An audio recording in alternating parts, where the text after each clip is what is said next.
앞에 부패하여 포악함이 땅에 가득한지라. 하나님이 보신즉 땅이 부패하였으니 이는 땅에서 모든 혈육 있는 자의 행위가 부패함이었더라. 하나님이 노아에게 이르시되 모든 혈육 있는 자의 포악함이 땅에 가득함으로 그 끝날이 내 앞에 이르렀으니 내가 그들을 땅과 함께 멸하리라. 너는 곱베려 나무로 너를 위하여 방주를 만들되 그 안에 칸들을 막고 역청을 그 안팎에 칠하라.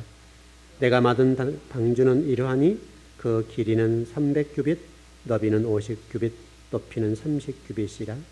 거기에 창을 내되 위에서부터 한 규빗을 내고 그 문의 옆으로 내고 상중하 3층을 할지니라. 내 홍수를 땅에 일으켜 무릇 생명의 기운이 있는 모든 육체를 천하에서 멸절하리니 땅에 있는 것들이 다 죽으리라.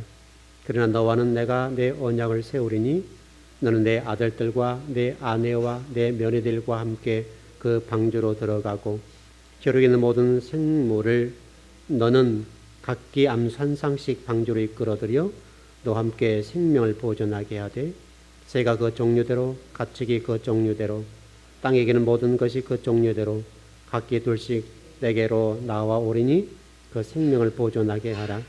너는 먹을 모든 양식을 내게로 가져다가 저축하라. 이것이 너와 그들의 먹을 것이 되리라. 노아가 그와 같이 하여 하나님이 자기의 명하신 대로 다 준행하였더라. 아멘.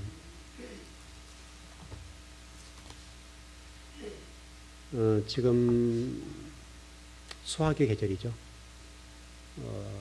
올해 아마 대풍이라고 얘기가 들려요. 모든 과일이나 모든 곡식에 대해서 풍작을 이루었다. 그렇죠.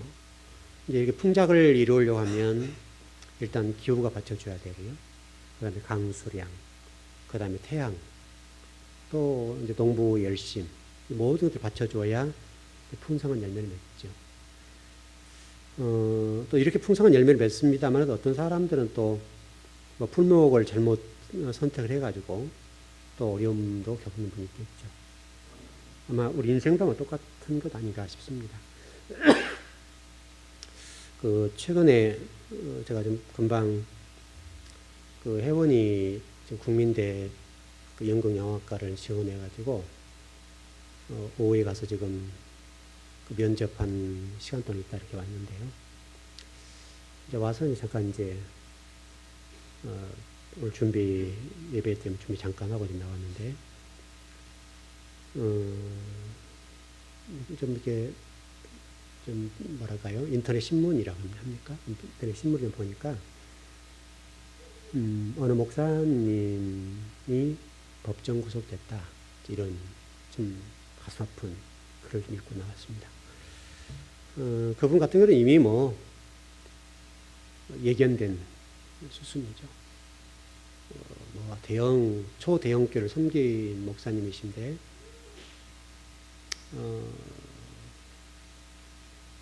그분이 살아왔던 좀 상황을 보니까 목회의 어떤 방향이랄지 어떤 여러 가지 사람들을 보면, 좀 성경을 이용해서 물질을 탐하고, 어떤 권세를 탐하고,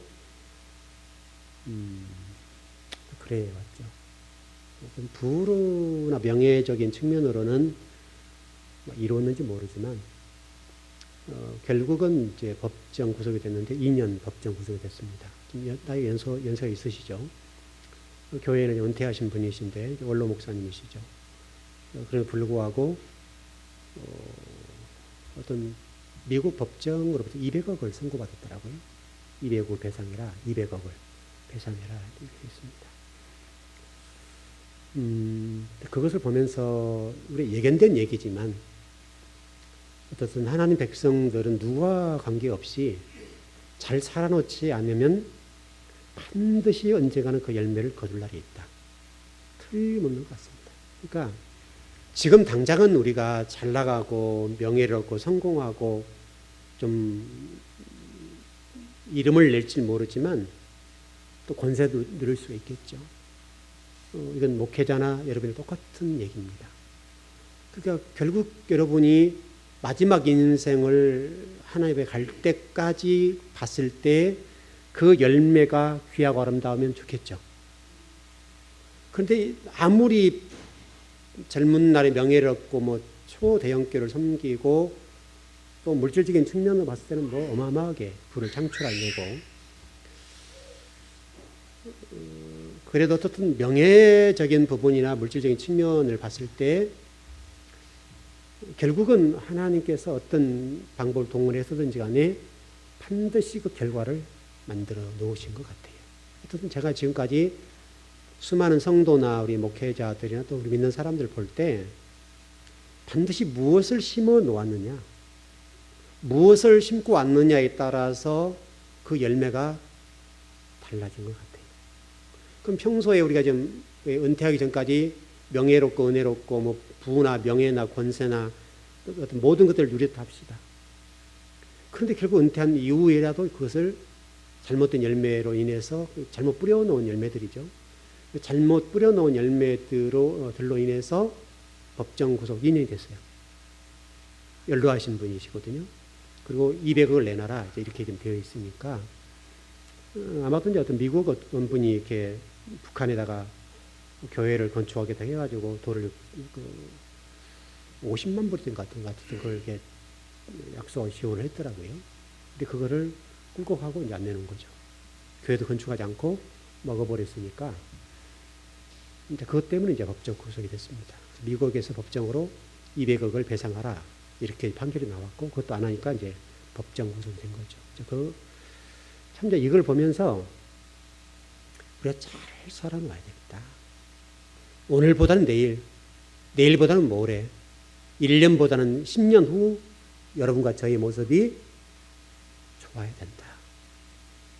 이거 잘못해놓으면 반드시 그 잘못 심어놓은 어떤 열매들에 관해서는 반드시 거두도록 되어 있다. 그러니까 여러분과 제가 평소에 우리의 인생을 살아감에 있어서 잘 살아놓는다는 것은 너무도 중요한 것이죠. 하나님은 심어놓은 대로 반드시 열매를 주신다고 그랬잖아요. 그 심어놓은 열매가 무엇이든지 간에 그 심어놓은 열매를 그대로 주신다 그러니까 또 성경 말씀과 같이 우리 수요일에 공부했던 것처럼 언약을 공부했잖아요. 지금 언약 얘기를 하고 있는 거예요, 여러분. 그러니까 여러분 지금 당장 눈앞에 보이는 이 말씀을 지켜나간다고 하는 것이 쉽지 않죠, 여러분. 어렵죠, 여러분. 여러분 지금 성경 말씀으로 산다고 하는 것이 얼마나 어렵냐고요, 지금 우리가. 환경적으로, 상황적으로, 현실적으로. 눈에 당장 보이는 어떤 것들을 따라가는 것은 쉬울지 몰라도 말씀을 따라간다고 하는 것은 어렵단 말이죠. 대부분의 성도들이 당장 눈앞을 바라보고 10년 후, 20년을 내다보지 못하는 거예요. 그분 같은 경우가 이제 법정 구속 2년 됐으니까 이런 생각해 보세요. 수치심. 그 목회자로서 정말 한국에 내노란 목회자이신데 그 대형교회를 섬기고 초대형교회예요, 초대형교회. 초대형교회를 섬기시는데 그 모든 명예와 그분이 누렸던 그 목회자로서의 그 모든 것들. 물론 그거 아마 느끼는지 모르죠. 그건 뭐 양심이 어떻게든지 모르지만 어떤 만약에 느낀다 한다면 얼마나 많은 회한이 있겠어요. 정말 저는 그래도 만약에 그 2년 기간이라는 동안에 법정 구속이 됐는데 그 속에 들어가서 회개할 수 있는 기회가 된다고 하면 복이겠죠. 근데 만약에 그 들어가 있는 동안에도 내가 왜 여기 들어왔냐고 계속 법정 싸움을 한다든가 뭐 여러 가지 일을 하게 됐을 때 회개하지 않고 그랬다 한다면 그것은 너무나 불행한 일 같아요. 다행히 들어가서 회개라도 할 수 있다면 그나마 나을 수 있겠죠. 근데 과연 그 회개가 될지는 모르겠습니다만은 하나님이 기회를 한번 주신 것 아닌가. 또 이 잘못 살아왔으니까 이제라도 네가 회개하고 돌이켜라고 하는 사인을 주신 것 아닐까. 근데 만일에 그것을 내가 왜 여기 들어와 있느냐라고 잘못 판단하고 이해해서 계속 법정 싸움하고 막 하소연하고 하기 시작하면 하나님과는 영원히 풀어줄 수 없는 것이죠. 그럼 결국 그렇게 하다가 만약에 뭐 천국이 같은 뭐 어떻든 간에 하나님 만나게 될 날이 있지 않겠습니까? 그때 정말 주님께서 그 종을 가르쳐서 네가 세상적으로 목회적으로 성공했을지 몰라도 나는 너 같은 종을 모른다. 내가 너의 기회를 수없이 줬지 않냐.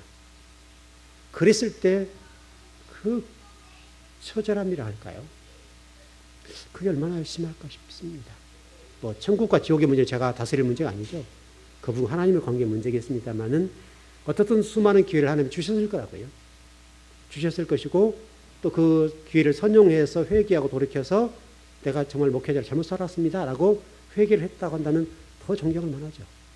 설령 지금이라도 내가 좀 돌이켜보니까 참 잘못 살았습니다. 한국 교회 성도들에게 이런 잘못을 저질렀으니 여러분 용서해 주십시오. 또 하나님 앞에도 내가 목사로서 이거 좀 잘 산다고 해봤는데 결과를 놓고 보니 잘못 살아왔습니다. 여러분 저를 용서해 주세요. 라고 기도한다면 설령 잘못해 왔던 과정이 있다 할지라도 우리 국민들 용서하고 또 우리 크리스찬들이 야 저분 그래 참 좋은 그릇이다. 이렇게 하려고 할 것 같습니다. 여러분도 신앙생활 하시면서 오늘보다는 내일 잘 사십시오. 우리 오건사님 제가 좀 많이 좀 기분이 좋거든요. 이번에 이제 LH 공사에서 집을 하나 좀 얻게 되었는데요. 참 저희 마음속으로는 이제 상당히 영적인 부담이 되고 또 교회적으로는 할 수 없는 힘이 없으니까 참 마음이 그랬었습니다. 근데 어쨌든 그동안에 집이 없는 서름이 있었잖아요. 또 동생들 관계 속에서도 그렇고 물질적으로 여러 가지 어떻든 많은 서름을 당하셨는데 그래도 교회 때문에 여러 기회가 있었단 말이죠. 수많은 기회가 좀 편하게 살 수 있는 기회는 주어졌었습니다. 그때마다 권사님이 항상 교회 때문에 못 간다. 참 목사로서는 행복한 얘기죠. 그러면서도 제가 교회적으로 할 수 없으니까 너무나 마음이 아팠던 부분인데 이번에 다행히 이제 또 LH 공사에서 이렇게 좀 이런 단독주택 좀 이렇게 얻게 되어서 어떤 노후를 사실 것 같으니까 참 기분이 좋죠. 저는 이게 하나님의 백성이 하나님 교회와 진리를 추구하고 살아가는데 과정은 힘들었죠. 없어서 당한 서름이 있잖아요. 동생이 있지만은 참 그 설교니까 좀 그런데요. 안 입고 뭐 하죠. 그런 거 있죠, 여러분. 있었겠죠. 또 동생이 좀 이렇게 좀 여유가 있는 분이니까 또 혼자 하시니까 언니 얼마나 불쌍한가. 권사님 큰언니이신가요? 위에 계시구나. 오인이 권사님 큰언니인가요? 큰언니지만 실제로 권사님 일을 많이 하시는 분이니까 좀 이렇게 우리 친정으로 봐서 참 큰일 많이 하시는 분이니까 내가 큰언니처럼 이렇게 좀 섬겨야 되겠다 했다면 얼마나 좋았겠어요. 그런 과정을 볼 때마다 참 목사로 속이 상해 왔거든요. 제가 만약 당장 뭐 좀 경제 여유가 있다면 확 이렇게 해드려 버리죠. 이제 지나왔으니까 얘기지만 사실 우리 이미옥 집사님이 그랬죠. 이사 오신 날 지하가 있어가지고 제가 입이 여기까지 나왔다 들어갔다 했었어요. 이제 끝났으니까 얘기죠. 다 일이 정리가 됐으니까. 입이 여기서 이렇게 말 여기까지 나왔었어요. 집사님 이거 오연주 권사님 드립시다. 그렇게 얘기가 나왔는데 이게 안 떨어지더라고요. 쉽지 않은 얘기잖아요. 얼마나 어려운 얘기인데 또 그렇지 않은데 아이들 지금 거기서 같이 어떤 주일날 같이 교제 나눌 수 있는 공간 만들게 돼서 너무 좋은데 그런 얘기가 나오는데 입이 떨어졌다 말았다 이게 말이 여기까지 나왔다가 그래서 우리 이중 권사 같으면 선생님 참 그랬으면 좋겠는데 제가 목사 마음이죠. 어떤 성도를 허락받지 않고 지금 다른 어떤 공간이 없으니까 참 그랬으면 좋겠다. 그런 생각이 했었는데 이번에 다행히 그 집이 됐다고 그러니까 너무 목사를 좋은 거죠. 전 이게 권사님 그동안에 말씀대로 살려고 교회를 살아가는 마음으로 또 어떤 교회와 또 주의 종을 위해서 기도로 보태야 되겠다는 그 심정을 오셨으니까 앞으로 노후가 떵떵거리고 금반지 버쩍버쩍 사람처럼 살지 못하지만은 그래도 정부에 지원해진 집 안에서 이제 내 집이잖아 이제는 누구 눈치 안 보고 살 수가 있는 기회를 주셨으니까 얼마나 좋나. 저는 이것이 우리 신앙의 열매라고 봅니다. 할 것 없죠. 우리 잘못 이렇게 생각하면. 근데 권사님 앞에는 굉장히 큰 겁니다. 누구 눈치 안 보고 내가 전기 얼마든지 내가 쓴 만큼 돈을 지불하고 가스 내가 쓴 만큼 지불하고 얼마나 좋은 시간입니까? 여러분 이 언약이란 말을 제가 지난 수요일 공부하면서 쭉 지금 성경에 나온 인물을 좀 설명해 드렸습니다만은 이 언약이라고 하는 것은 우리 맺는다라고 하는 초점이 좀 많이 있죠. 맺는다고 하는 말은 곧 우리에게 뭔가 주어진다. 유익이 주어진다라고 하는 전제의 말씀이 되어 있단 말이에요. 맺는다라고 하는 말이. 그래서 제가 사전을 찾아보니까 이루거나 만들다. 사전적 의미로. 언약 하는 것은 맺는다라고 하는 맺는다의 사전적 의미가 뭐냐면 이루어지거나 얻는다, 만들다 이런 뜻을 가지고 있단 말이죠. 곧 이것은 우리가 하나님과의 언약을 맺게 되면 뭔가 우리 유익이 생긴다라고 하는 관점을 이해할 수가 있단 말이죠. 그런데 언약이라는 히브리어의 뜻을 보니까 고대 히브리어를 좀 제가 수요일 말씀드렸지 않습니까?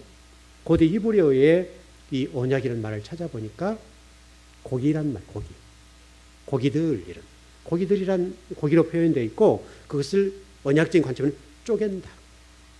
이렇게 설명해서 지난 우리 수요일 날 자 여러분 이렇게 지금 되어 있습니다. 분명히 여기는 고기가 양쪽으로 지금 이렇게 등뼈를 중간으로 쫙 잘라졌습니다. 그리고 여기 사이 지금 하나님의 횃불이 착 지나갔습니다. 그럼 여기는 분명히 한 마리 고기지만 나누어져 있죠. 나누어진 하나님의 어떤 횃불이 지나가는 이 사이로 이렇게 지금 이렇게 가려져 있는 겁니다. 그러니까 이 횃불이 이렇게 딱 둘을 잡아주고 있는 것이죠. 근데 만일에 언약을 위반하거나 언약을 지키지 않으면 횃불이 없어져 버릴 것이죠. 그러면 너와 나는 이렇게 됐다. 갈라졌다 이거죠. 쪼갠다. 히브리어 어떤 고대 히브리어적인 의미는 쪼갠다. 쪼개서 너와 나는 이게 영영남남이야. 그래서 실질적으로 이 둘로 쪼갠다는 말이 이스라엘이 나중에 남유다 북이스라엘 솔로몬 이후로 그 아들 때 가서 북이스라엘 남유다로 갈라져 버렸죠. 언약이라고 하는 것이 수많은 기회를 줬죠. 하나님이 수많은 기회를 주셨고 수많은 기회 동안에 이스라엘을 돌아오도록 만드셨단 말이죠. 끝까지 안 돌아오니까 이 언약을 쪼갠다는 의미로 쪼개버렸어요. 그래서 북이스라엘과 남유다로 갈라져서 이 두 사이에 이제는 적군이 돼서 싸우잖아요. 적대적인 관계가 돼서 싸워버리잖아요. 바로 이 문제는 우리가 하는 말씀을 한 구절 한 구절 지켜낸다고 하는 것이 얼마나 중요한가. 이 언약이 쪼개져 버렸다는 사실을 여러분 절대 잊으면 안 돼요. 맺어져 있다, 이게 하나로 되어 있다라는 표현보다는 언약이라고 하는 것은 쪼개져 있다. 쪼개져 있다는 사실을 놓쳐버리면 안 돼요. 우리가 쪼개져 있는 것은 여러분 횃불이 빠져버리고 하나님이 빠져버리면 그 순간 둘이 되어버리는 거예요. 그럼 하나님과 인간이 둘이 된 경우는 어떻게 되는 거예요? 하나님의 도움과 은혜와 하나님의 모든 구속적인 것과 하나님으로부터 주어지는 그 온갖 것들, 하늘로 내려진 모든 것들이 딱 다 차단되어 버리는 거예요.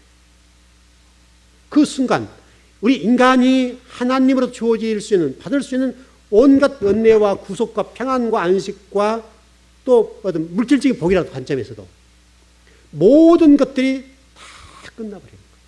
제가 조금 전에 어느 분 목사님도 말씀드렸습니다마는 평소 은퇴하신 날까지 떵떵거리고 살았으면 뭐 할 거예요? 떵떵거리고 정말 한국 교회를 휘어잡고 움직일 만한 힘을 가졌으면 뭐 할 거예요? 마지막 순간에 감옥 가버리면 끝이잖아요. 그 감옥 가 있는 순간이라도 하나님 잘못했습니다라고 회개할 수 있는 기회를 주셨다 생각하면 간단하잖아요. 과연 그럴 만큼 영성으로 깨어 있을까요, 여러분? 우리 여러분 임직식 날 우리 최영상 목사님 오셨다가 이제 바로 돌아가셨지 않습니까? 교회 이제 은퇴하시고 유임 목사가 은퇴 목사님 되시고 원로 목사님 되셨죠. 원로 목사님 되시고 췌장암에 걸리셔가지고 그동안 얼마나 속이 세요. 살갑겠어요. 목회자라면 속으로 이게 말을 하잖아요. 속으로. 얼마나 교인들이 목사님 속을 쓰겠는지 모르죠. 그 교회도 후임 목회 잘못 와가지고요. 목사님은 속개나 썩었습니다. 제가 다 합니다. 그럼 후임 목사님이 오셔가지고 단 목사님 막 내쳐버린 거죠. 원로 목사님. 그럼 평생 동안 그 교회 하나를 위해서 살아왔던 그 모든 인생이 하루아침에 그 무너졌을 때 그 속상함이 얼마나 컸겠어요. 그러니까 그 어디로 가요? 속으로 간 거죠. 췌장이 망가져버린 거죠. 그래서 췌장이 할 수가 없죠. 수술을 했지만 여러분 그때 오셔서 보셨던 것처럼 청황색 그 시체들의 얼굴이 있잖아요. 여러분. 그 식당 우리 1층에 식사하시는 시간에 제가 목사님께 손을 만져봤거든요. 손을 만져봤는데 손을 만져보니까 이게 다 됐더라고요. 아마 제가 그 얘기를 여러분 했을 겁니다. 손을 만져보고 뭔 일을 하시니까 이렇게 세우시고 이렇게 그러셨는데 손을 만져보는 순간 목사님 다 됐구나. 또 얼굴빛 자체가 이게 이미 육신적으로 죽어있는 몸 이것을 느꼈으니까.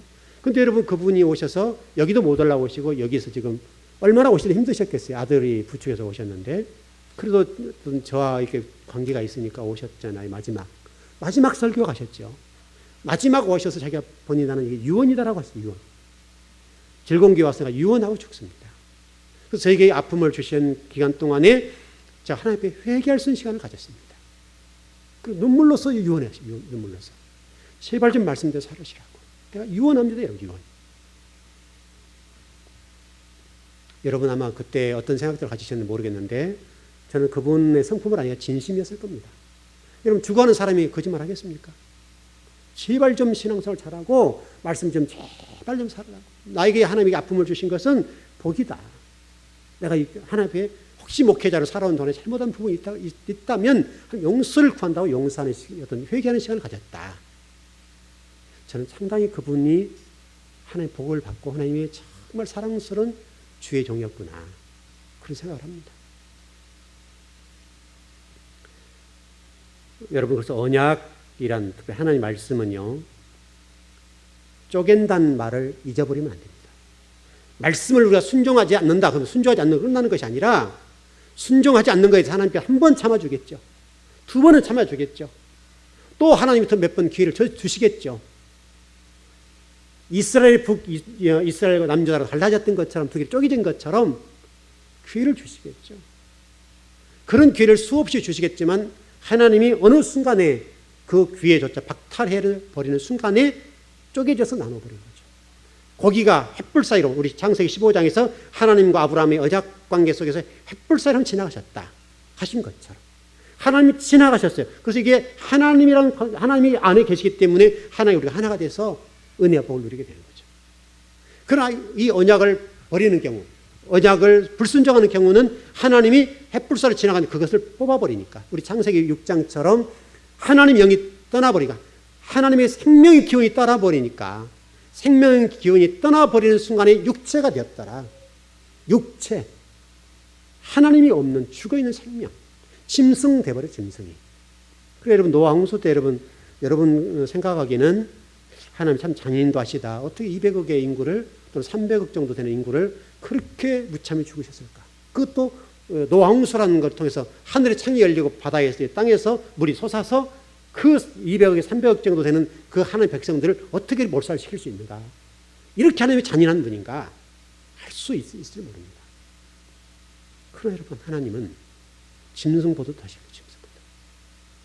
비록 하나님 자식들이었지만 다 여러분 다 하나님 자식 아닙니까? 하나님의 자식들이었지만은 하나님을 떠나고 하나님 생명의 기운이 떠나버리는 순간에 그것은 끝나버린 거예요. 아담에게서 하나님의 생명의 기운이 떠나버리니까 아담이 이런 지옥 자식이 되어버렸잖아요. 우리 가인과 아벨이라는 관점에서도 어떤 분들은 이렇게 얘기하고 저렇게 얘기합니다만은 어떻게 하나님이 가인을 버리고 꼭 아벨만 사랑할 수 있는가? 하나님이 편애하신 분이 아닌가? 근데 여러분 이삭 때도 야곱과 에서 관계에서도 하나님 편애가 있잖아요.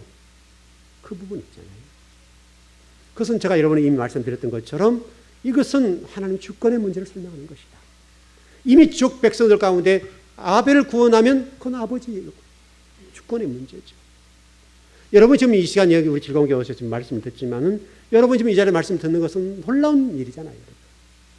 여러분 지금 오늘 예배를 드린 동안에 말씀 한 번을 제대로 들어서 여러분 인생이 변화될 수 있고 하나님 은혜와 복을 누릴 수 있다고 한다면 여러분 그것은 인생에 있어서 얼마나 귀한 시간, 중요한 시간입니까? 터닝 포인트 될 수 있는 그런 시간이잖아요. 오늘 조금 이제 더 나가보십시다. 일단 언약적인 부분 좀 정리가 되셨죠? 그렇다면 여러분 한 가지 좀 정리해 보시는데 노아 홍수 이후에 무지개 언약을 주셨죠. 무지개라고 하는 말을 제가 언제가 아마 우리 창세기 앞으로 공부할 때 더 할 건데 무지개라는 것은 이제 다시는 홍수 멸하지 않겠다는 징표이죠. 무지개인데 그 히브리 원어를 보게 되면 그것은 활이라는 활. 여러분 무지개가 어떻게 이렇게 7색깔 무지개 어떻게 되어 있습니까? 어느 쪽을 향해 있어요? 무지개가 이렇게 되어 있던가요? 아니면 이렇게 되어 있던가요?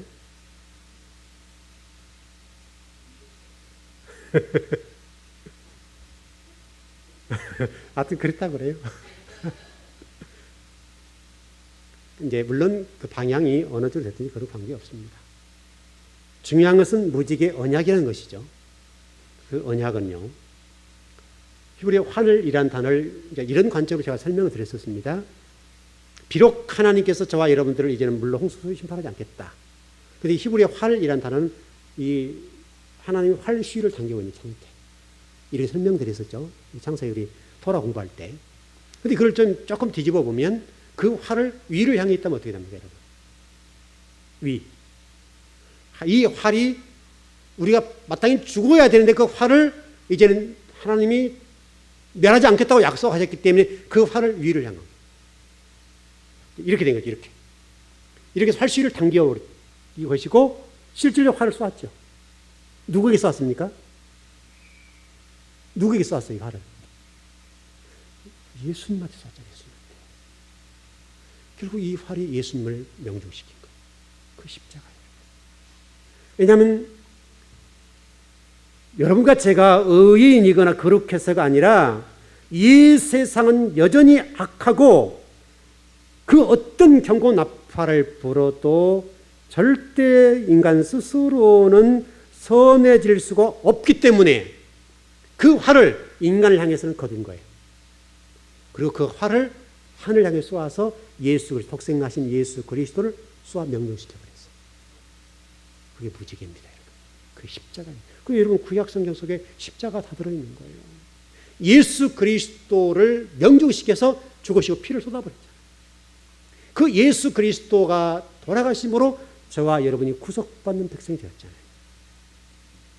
그게 여러분 홍수예요, 홍수. 홍수 속에 여러분 예수 그리스도가 계신다고요. 우리 마태복음 공부했던 거 우리 새벽녘 조금만 제가 말씀드렸는데, 여러분 물 위를 걷는 사건 보세요. 그 물 위를 걷는 사건이 단순히 예수님 물 위를 걷고 능력을 발휘했다, 능력을 보였다 이런 개념이 아니잖아요. 노아 홍수 얘기해서 여러분 설명하려고 하는 게 뭐예요? 곧 예수 그리스도를 설명하는 거잖아요. 예수 그 품 안에 들어올 때 구속받는다, 구원받는다. 그거를 설명하는 것 아닙니까? 그건 노아 방주라고 하는 그림자에 불과하는 거니까. 또는 상징적으로 보여주는 거, 예표로서 설명해 주는 것이고, 그 안에서 예수 그리스도. 그래서 여러분 구약 성도들이 예수 그리스도를 믿어야 구원받는다고 그랬죠, 여러분. 비록 신약 시대에 예수님이 오셨지만 구약 시대에 예수를 믿지 않으면 그건 구원하지 못한단 말이죠. 왜냐하면 구약 성경 속에 예수님이 다 들어있으니까, 예수님. 지금도 동일합니다. 지금도 예수 그리스도를 구주와 주님을 믿지 아니하면 구원받지 못합니다. 여러분 한 가지 그러나 우리 절대 잊지 말 것은 하나님의 경고 나팔이라고 하는 것은 노아 시대뿐만 아니라 지금도 여전하게 우리에게 지금 불고 있다는 것. 끊임없이 이 경고의 나팔을 불면서 여러분의 옛 사고방식과 의식구조와 사고구조, 이 머리, 우리 창세기 1장 1절에 공부했던 것처럼 이 머리, 하나님의 높으신 뜻과 계획하심과 의도하신 바를 이루어드리는 것이 이 저와 여러분을 지으신 목적, 천지 만물을 지으신 목적, 이 세상을 창조하신 목적이라 말씀드렸는데, 근데 이 머리가 이미 우리가 이 혼돈과 공허, 흑암이라고 하는 것으로 세속적인 가치관, 의식구조, 세계관으로 꽉 쩔어 있단 말이죠. 이게 안 변하는 거죠. 그래서 창세기 1장 1절에서 너희들 이 머리 예수 그리스도를 바꿔. 그렇게 설명하는 거죠. 그것을 옛 자아, 옛 몸, 옛 육신, 그렇게 설명하는 것이죠. 그 여러분 히브리 단어 제가 다 설명 다 드렸잖아요, 여러분.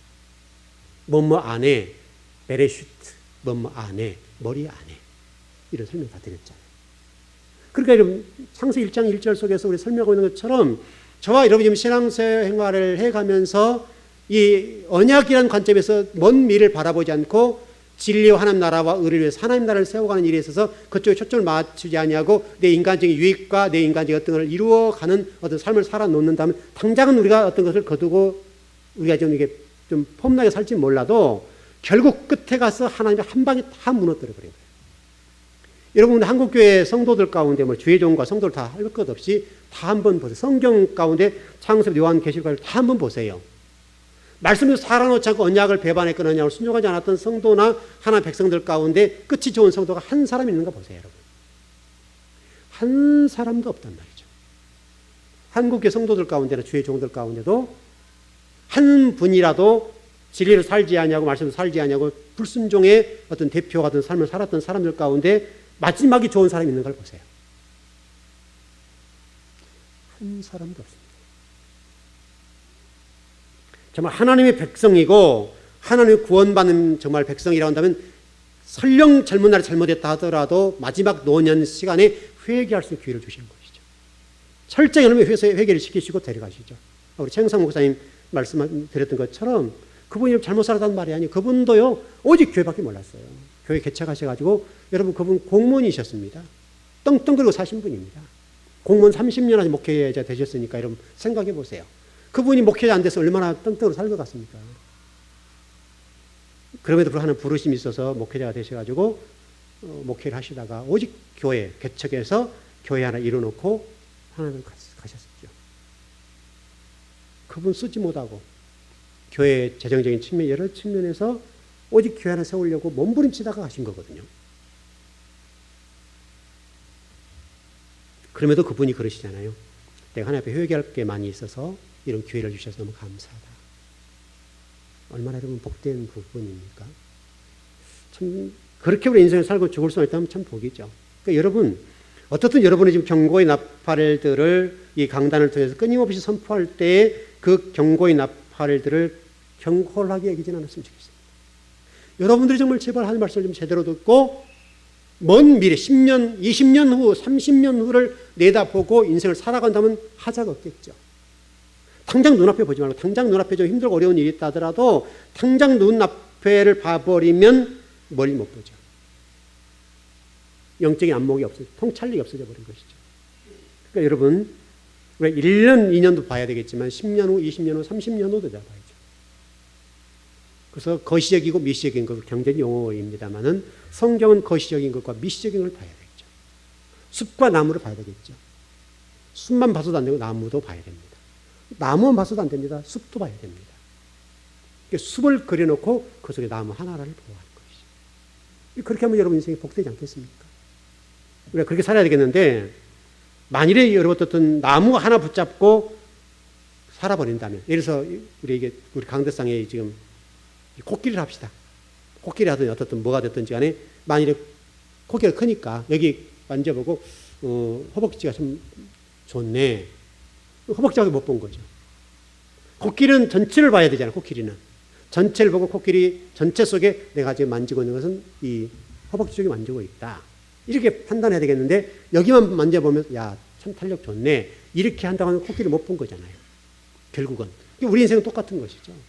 우리 인생이라는 전체 그림을 그려놓고 그 속에서 하나님 나라와 관점에서 볼 수 있어야 되겠죠. 근데 과연 그렇게 살아가는 성도가 얼마나 되냐 이거죠. 그렇게 보고 오직 하나님 나라와 의를 위해서 충성하는 성도들이 과연 얼마나 될 수 있을까요? 안타까움이 여기에 있는 것이죠. 여러분 절대 잊지 마십시오.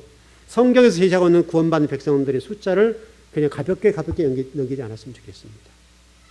노아홍수 이후뿐만 아니라 바벨론 포로로 끌려갔던 그 조그마한 인원들, 또 여러분 애굽에서 나왔던 이스라엘 백성들의 모습들, 광야를 거쳤던 과정들 한번 하나하나 보시자고요. 별로 안 된단 말이죠. 바벨론 포로 같은 그 과정 속에 오늘 아침 말씀드렸습니다마는 인구가 해서 1000만 명이었다고 한다면 이스라엘 사람들이 얼마 못 갔단 말이죠. 나머지 다 하나님이 전쟁과 기근과 칼을 가지고 가서 3분의 1씩 처절하게 죽이잖아요. 처절하게. 얼마나 하나님 그런 부분에 대해서 냉정하시고 처절한지 몰라죠. 냉정하게 가서 죽이잖아요. 냉정하게. 바벨론 포로로 가서 아버지 뜨셨으니까 에레미야 선지자를 통해서 가라는 거예요. 너희 살기 위해서 가라. 살기 위해서. 정말 불쌍히 내가 여기도록 가라. 그리고 바벨론 가서 그 사람들에게 불쌍히 여기면 받아라. 이게 이제 어떤 신학적인 부분이 잘못 매달려 버리니까 신학에 매달리니까 예루살렘 성전은 무너지지 않을 것이다. 다윗 성전은 영원히 다윗과 언약한 이 언약은 영원히 깨지지 않을 것이고 가나안 땅 주신 이 땅은 영원히 빼앗기지 않을 것이라는 이 신학의 딱 내용인 것이죠. 여러분 신학이라고 하는 것도 마찬가지잖아요. 신학은 말씀 위에 있지 않잖아요. 신학은 발전하잖아요, 여러분. 학문은 발전하게 돼 있잖아요. 성경이죠, 이 성경. 성경이 신학 위에 있어야 되잖아요, 여러분. 그러나 지금 신학이 마치 이 바벨론 포로 갈 때의 이스라엘의 신학적인 어떤 수준 상황은 말씀 위에 신학이 있는 거예요. 그래서 다윗 언약, 영원한 다윗 언약과 그 다음에 하나님 주신 땅들은 무너지지 않고 또 하나님 계시는 솔로몬 성전은 절대로 무너질 수 없다. 이게 신학입니다. 구약 신학에 있어서 이 세 가지는 절대 놓치면 안 됩니다. 근데 여러분 하나님 어떻게 하셨어요? 나 여러분 성전 너 없어 나. 성전에 안 계신다고 그러잖아. 안 계신다. 나는 성전이 없었어. 이미 떠났다. 내가 언제 성전에 있어? 이렇게 되잖아요 여러분. 나는 에르사렘 성전 없어. 빨리 가. 이런 내용이잖아요. 근데 그럼에도 불구하고 에레미야 선지자를 거짓 선지자 취급하고 죽여버리려고 하죠. 죽이잖아요. 그리고 실질적으로 이사야 선지자 마찬가지로 통나무 속에 집어넣고 톱을 켜서 죽여버린 거죠. 이게 이스라엘 백성들입니다. 참 선지자인 에레미야 선지자를 그렇게 처절하게 죽이잖아요. 톱을 켜서 죽일 때 이러면 그 고통이 오직 했겠습니까? 통나무 속에 집어넣고 톱으로 켜본다니까요. 이게 이스라엘 백성들이죠. 여러분 그런 백성들이 하나님 앞에 심판 안 당하겠습니까? 하나님이 바벨론 포로로 끌려가게 한 다음에 남아있는 성도들이 아수르나 또는 이집트로 도망가잖아요. 또 사마리아로 도망가고 찾아가서 전염병과 칼과 기근으로 철저하게 엉덩이에 죽여버려요. 하나님 그때 제가 이런 설교를 했었죠. 하나님 칼을 갈고 계신다. 칼을 입에 물고 갈고 계신다. 그런 설교를 했던 기억이 납니다. 하나님 칼을 갈고 계시다가 결국 바벨론 포로로 다 끌려간 다음에 나머지 백성들을 찾아가서 다 죽여버립니다. 그 여러분 왜 그러겠습니까, 여러분? 그래서 말씀대로 산다는 거, 말씀대로 순종한다는 것이 여러분 바벨론 포로로 끌려가서 지옥스러운 부분이지만 그것이 살 길이라는 거예요. 하나님 말씀이 떨어지면 그게 은혜의 복이라는 거예요. 여러분의 생각과 내 생각은 이런데 내 가치관은 이런데 라고 하는데 여러분의 사고에 갇혀버리면 하나님 말씀은 풀리지 않습니다. 그래서 여러분 시대의 음성 정말 이 경고의 나팔소리를 지금 제대로 듣고 신앙생활을 똑바로 제대로 해서 하나님이 하나님 되도록 하시라. 하나님 되도록. 하나님을 여러분 만들어 놓지 마시라고요. 내가 만든 하나님을 섬기지 말라고요. 제가 지금 그 두아대학교 버가모 두아대학교 지금 요한계시록 공부를 하고 좀 정리를 하는데 이 두아대학 교회를 보니까요. 두아대학 교회에서 자기들이 하나님 만들어 놓고 섬겨요. 이게 마치 여러분 그 시내산에서 아론과 이스라엘 백성들이 모세가 시내산 올라가서 이 하나님 율법을 받을 때 아론과 더불어서 금송아지 만들고 찬양할 때 이러면 그렇죠. 그게 자기 신을 만든 거 아닙니까, 여러분? 이미 시내산에서 얘기하고 있잖아요, 우리에게. 시내산에서 이미 자기 신을 만들어 놓고 그 신을 추앙하고 춤을 추고 난리를 치는 거죠. 하나님과 전혀 관계가 없는 거예요. 하나님과 전혀 관계가 없는 거예요. 그럼 지금도 우리 한국 교회 안에 많은 성도들과 교회가 하나님 안에 하나님을 자기 스스로 만들어 놨어요. 그리고 이분이 하나님이다. 근데 이게 아론과 이스라엘 백성이 만들어 놓은 그 금송아지처럼 이게 하나님이야 해놓고 엉뚱한 하나님을 섬기는데 진짜 하나님을 이해를 하고 있단 말이에요. 이것은 너무나 큰 오해죠. 결국 그 시내산에 사는 모세를 하여금 뭐라고 말씀하세요? 모세가 속히 내려 다 죽여. 이렇게 하잖아요. 그래서 모세가 내려와서 레위를 통해서 다 죽입니다. 그때 3,000명을 죽였더라. 여러분 3,000명의 숫자를 지금 우리 한국에 지금 이번에 뭐 세월호 사건 때문에 300여 명 정도 희생을 당하셨는데 그 300명만 줘도 이 나라가 들썩들썩하고 난리인데 3,000명이 죽었다 생각해 보세요. 3,000명이라는 숫자가 그보다 10배잖아요. 10배. 한순간에 레위 적속을 통해서 3,000명을 칼로 쳐서 죽여버렸다. 그때 그 피비레미아라고 하는 것이 오직 하겠습니까?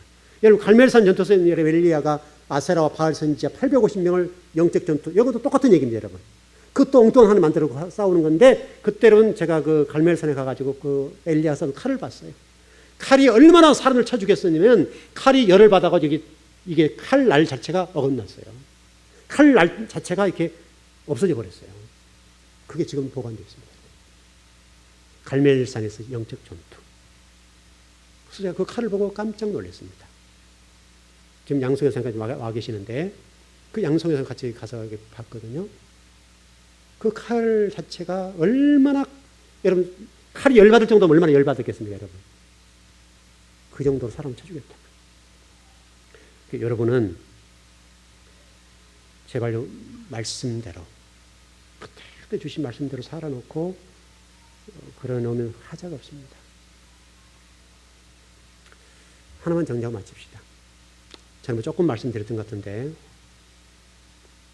노아 홍수에서 나왔던 사람과 짐승들 가운데 정결한 짐승을 죽였다.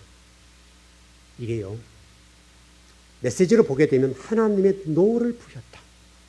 마치 우리가 어부들이 고기 잡으러 나가기 전에 무슨 풍어제 합니까? 그 풍어제를 드린 것처럼, 그게 풍어제라는 말이 무슨 얘기냐면 용왕님의 노를 푸는 그 작업이거든요. 마치 이런 어떻든 신앙적인 관점으로 찾아온 건데, 이 노홍수 이후에 이 정결한 짐승들을 죽인 것은 바로 하나님께서 노를 푸시라고 짐승을 죽인 것과 같은 것이다 라고 설명하면서, 하나님이 정결한 짐승을 왜 죽이냐 이거죠. 바로 여러분, 오늘 금요일 나오신 여러분들이 우리 교회 안에도 지금 신앙적으로 연약한 분들 계시고, 또 뭐 주일에 한 번만 썬데이 크리스찬들이 많이 계시지 않습니까? 시대적으로 마찬가지 그렇고, 이 썬데이 크리스찬들이 많은 상황에서 여러분들이 그분들을 위해서 여러분이 정결한 짐승이 되었어서 여러분 십자가를 통해 죽으셔야 됩니다. 여러분이 정결한 짐승, 하나님의 부정한 짐승을 죽이신 것이 아니라 정결한 짐승으로 제사를 지고 죽였단 말이죠. 예수 그리스도 그렇고, 죄 없으신 그 예수 그리스도 십자가에 매달아 버리잖아요. 바로 정결한 짐승으로 죽였다는 말은 곧 저와 여러분들이 신앙적으로 연약하고 썬데이 크리스찬들과 같은 성도들을 위해서, 여러분이 그들을 위해서 십자가를 지고 죽고 진리 말씀을 한 구절 한 구절 이루어서 그분들을 신앙을 끌어올리는 이 일을 하라는 거예요. 그래서 여러분 금요일에 하나님 여러분 부르시는 거예요. 여러분들 그 사명을 위해서 부르신 자들이에요.